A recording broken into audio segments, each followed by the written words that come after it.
Welcome to Planet Raconteur, where we who tell stories rule this world. My name is Yuck Nasty, and I will be your guide into our world that is filled with sights and sounds that are both wonderful and frightening. Our first story of the night is about what happens when a myth becomes a terrifying reality. Here is The Minotaur's Labyrinth by Will Shadbolt.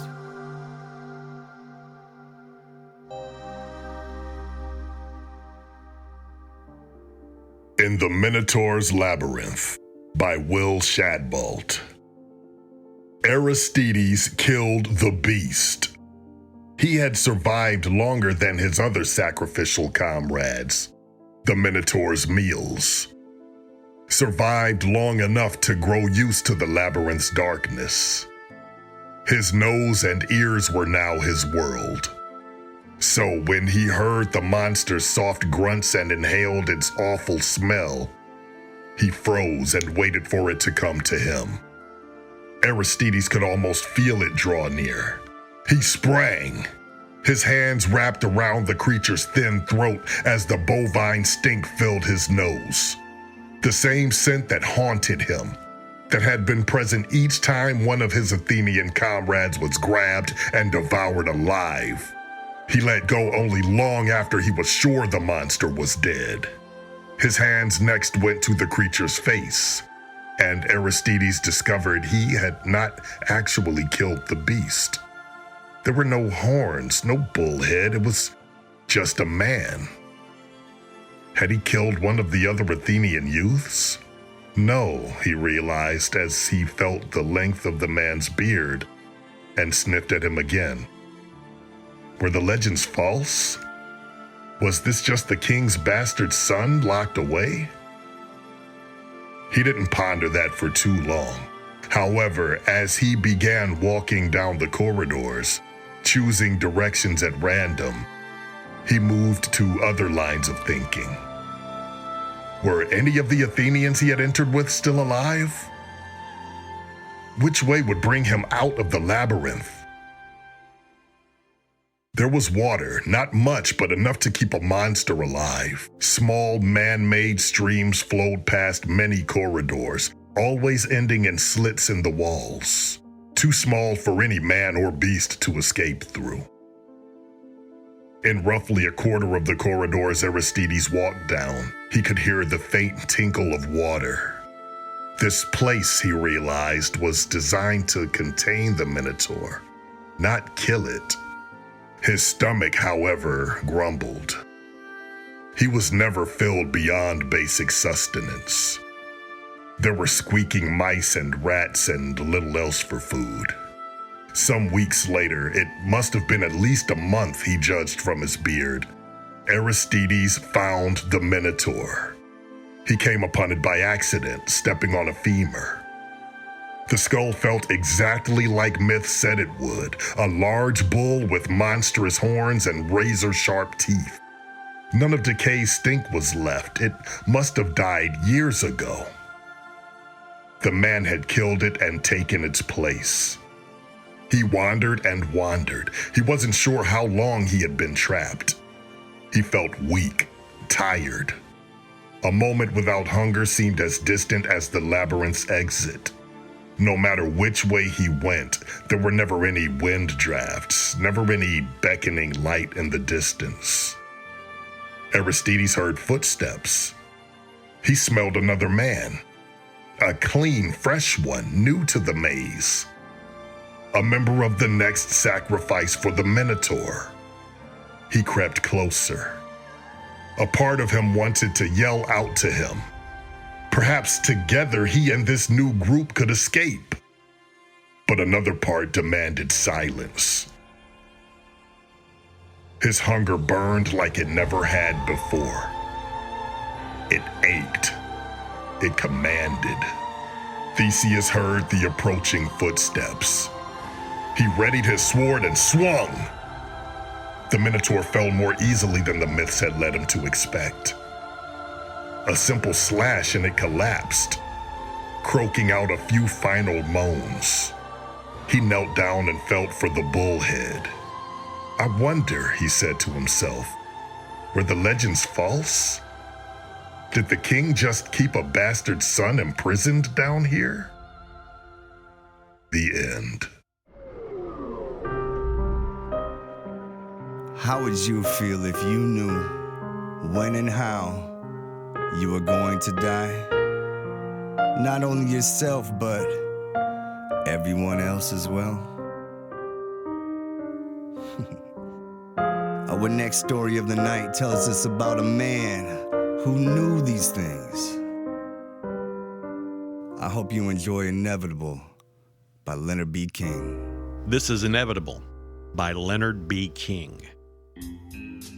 It's meeting new people that's the hardest. Of course, what could I expect? When before I even know someone's name, before I even shake their hand, I know exactly when and how they'll die. I'd always known about my own death, of course. Trouble was, I thought everyone else knew. When I was a kid, my mother's cries of, "Now don't play in the street, you could get yourself killed," were met by me as a toddler with a firm, "No, I won't, Mommy." And at the time, it seemed wrong somehow to tell her precisely how or why I knew that. But at least back then, my death was the only thing I could see. Out of everyone, though, I think seeing her death hit me the hardest. Actually, for both of us. All right, imagine one day you're sitting at home. You're making your kid peanut butter and jelly sandwiches for lunch, and all of a sudden you look up and your son is clamped onto your leg, snot flying, tears running down his chin, and he's blubbering about hospitals and wilted get-well bouquets, and your too pale, sickly-looking skin contrasting with what he'd been familiar with, what he'd always known. And after that, it just got worse. It started with just people I knew well, I'd say. It didn't matter who it was or how they died. I'd see it eventually. Then it just got more frequent with people I wasn't familiar with, to the point where I'd say hello and then take it from there. It's only really bad when I'm unfamiliar with people, which granted doesn't happen often these days. After the vision about my mom, I dedicated my life to oncology. Knowing which patients are going to die and when actually helps, despite the fact that I can do nothing to change their fate. It wasn't long before a former colleague caught on, and from there it was only a matter of time till the government figured me out and sent the CIA knocking at my door. Funny how that works out, isn't it? Mr. Ernesto, they're ready for you. Now, I nod at the middle-aged blonde secretary. She's just doing her job. I can't fault her too much when I'm here doing mine. She's going to get hit by a car in 6 months. A hit and run. Her name is on the badge the feds gave her, same as mine. And I'm sure she's introduced herself at one point, but it's always better for both of us if I don't remember it. It makes things easier when I don't have to put a name to a face. I'm sitting in a small waiting room, no different from any other. And quite frankly, I've wondered since I was a kid if all the waiting rooms in all the world are actually just the same room leading out to different places. Like the doctor's office, the dentist's office, your lawyers, your banker, or in my case, a high-security military laboratory somewhere underneath Langley. Yeah. Miss Secretary escorts me to the office, the pale wrinkles in her face hidden beneath a caked-on makeup style that only women her age really wear these days. This job's nothing major, at least not compared to that done by some of the other people who work here. I can't leave town unsupervised, but I'm also not risking my life by cooperating. I stay in my government-approved apartment with 2 CIA agents standing guard at the door. Good news, by the way, neither of them are going to die until they're well into retirement. Then they escort me to my next appointment. I come here and do whatever it is they want this time. You know, as far as a kidnapped by the government gig goes, this ain't half bad. Still, there's nothing that makes you miss freedom more than not having it anymore. 3 men and 2 women are lined up at the other end of the office, standing perfectly straight in front of an old dude who I can only assume is their boss, and refusing to make eye contact with me. Miss Secretary turns to leave. So, it's one of those days. They're not particularly attractive folk, but they're not ugly either. The woman on the left has skin so dark it almost blends with the pantsuit she's wearing. Her hair is tied back in a bun, and she looks like she won't care no matter what I tell her. The other is as pale as a sheet, and though she's not looking at me, I can see some of the perspiration on her brow. You see, no one likes knowing how they're going to die. Not in this line of work, at least. The man next to her has skin like mine, little ruddy, but his face betrays no emotion I can discern. No, that's all concentrated in his hands. They're tightly clenched behind his back. Now, the youngest is next to him. He's not as pale as the woman opposite his buddy, but he's still pale and looks like he's fresh out of college. Probably hasn't seen the sun in quite a while.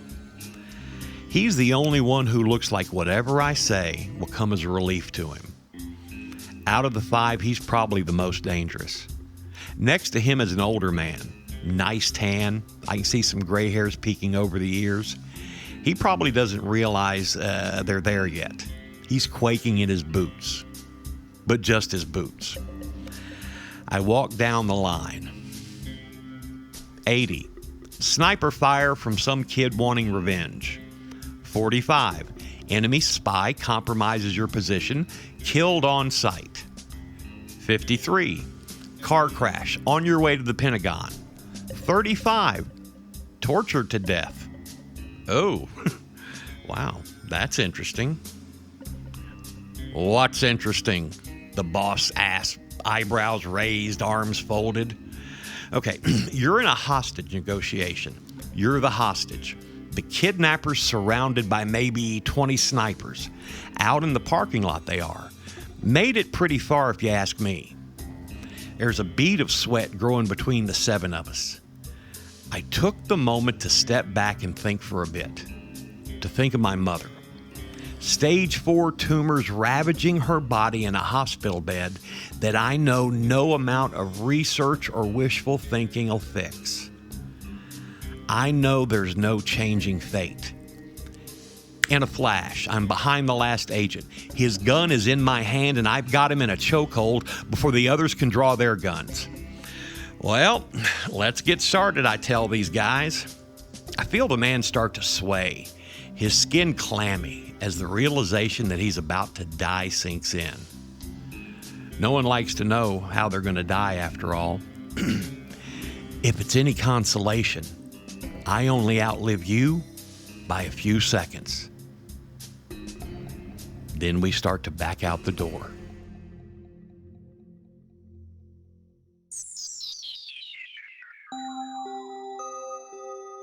Our final story tonight is called Alpha and Omega, a co-creative tale of collaborative reality by Joshua Ramey-Renk.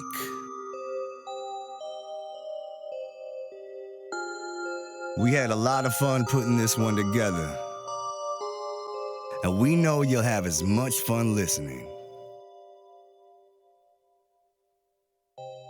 Enjoy. How old was she? She was old enough. What do you mean? Your grandma. Of course she has grandkids. You know what? Well, I got one for you guys. You guys want to hear a story?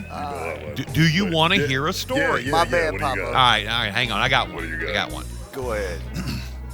This one's called Alpha and Omega, a co-creative tale of collaborative reality by this dude named Joshua Ramey-Renk. Oh, I know. I heard of him. You heard of him? Yeah, buddy. This is how it goes.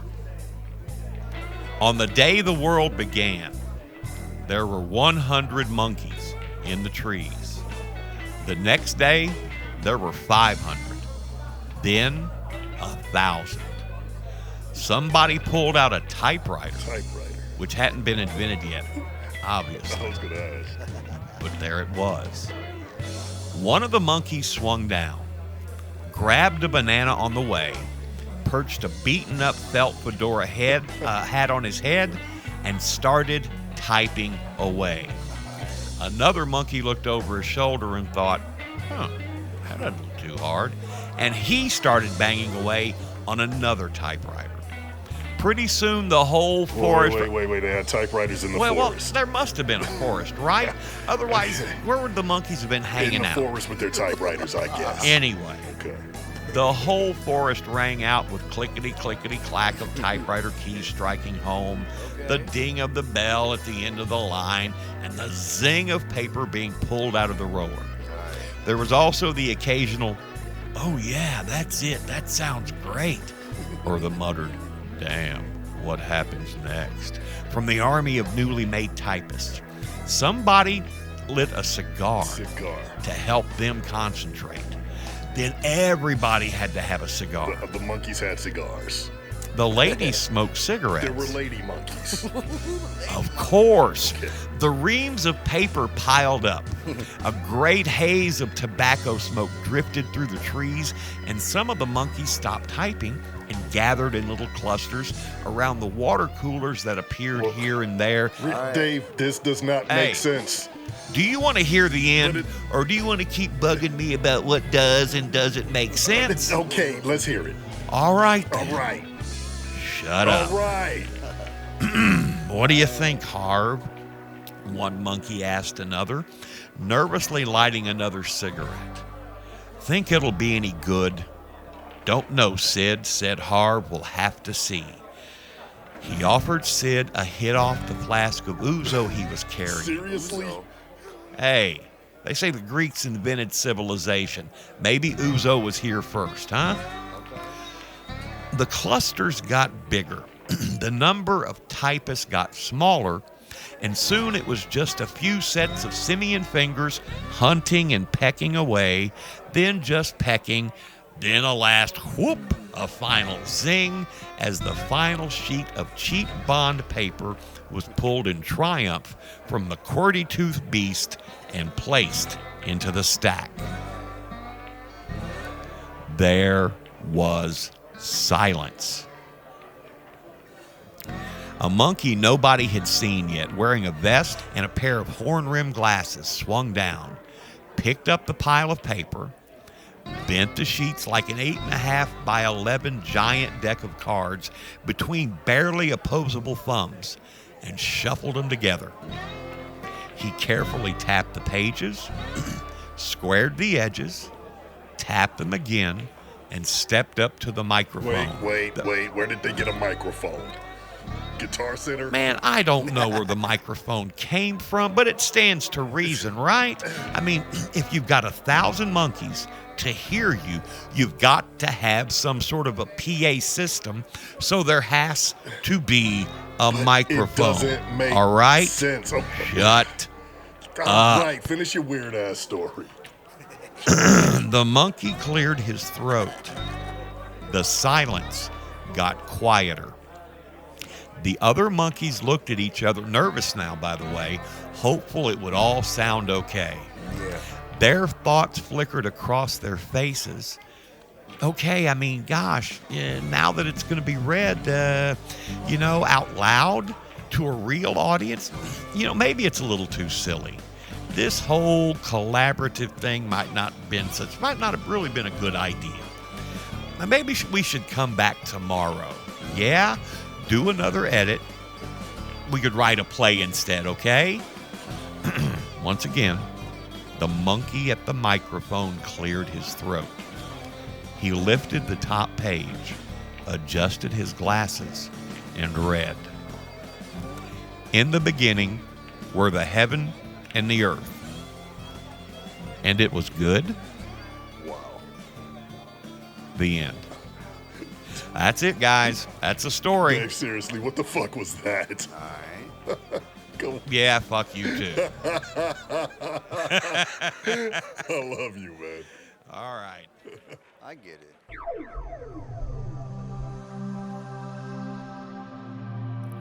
Well, there you go. Another trip to Planet Raconteur. On behalf of myself and our two fine raconteurs, Papa Dave and Bobby Anthem, we would like to thank you for listening. All of the stories presented on Planet Raconteur are used by permission or are in the public domain. Check out the show notes for details on the authors, their websites, and their other releases. If you like what we are doing, please subscribe and follow us on all of our social media platforms. The links will be found in those same show notes. Once again, much love, and thank you for visiting the Planet Raconteur.